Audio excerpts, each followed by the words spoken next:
Sri P. Wilson. Thank you, Chairman. Sir, I appreciate and welcome the bill presented by Honorable Law Minister and my senior colleague in my profession. I would appreciate his vision and commitment towards legal profession and law and justice. While welcoming this bill, Law Minister has to clarify on 3 bills, which I'll come to later. Society is never static, but always dynamic, and change in law is one of the facets of democracy. Every legislature should respond to changing social, political, economic, and other conditions through the instrumentality of law. Though there is nothing new in these types of bills being introduced to remove the dead laws, however, as I pointed out, 3 vibrant labor laws are repealed without any reasons, and it cannot be said it has ceased to be in force by way of separate acts.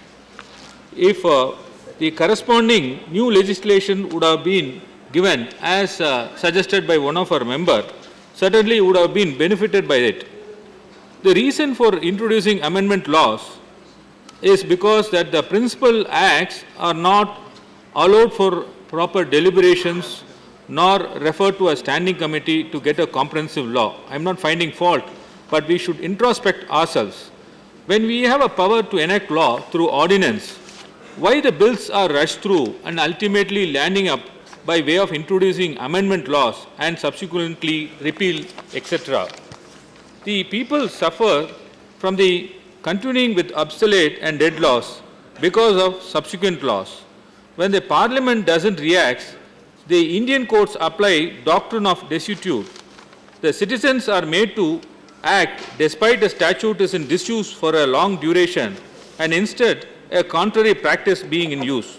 Citizens' rights guaranteed under Article 21 has to be protected from being prosecuted and punished for violation of a law which has become a dead letter. I would request the Law Minister to give a new dimension while introducing an amendment bill. You should think of having a clause where there is a repeal, and the amendment laws itself should be repealed by itself. You need not have a separate repeal laws. That would be my suggestion.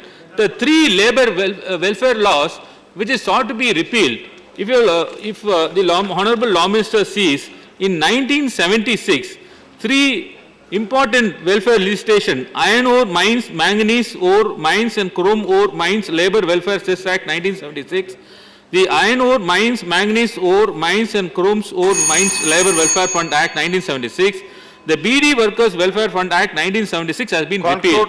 But there is no corresponding legislation brought in, even though the cess has been stopped to be collected. But however, these are all the labor-oriented legislations where the funds are used for the welfare of the laborers. Therefore, the Honorable Law Minister may kindly clarify as what is the corresponding laws. Call the next speaker now. Oblige.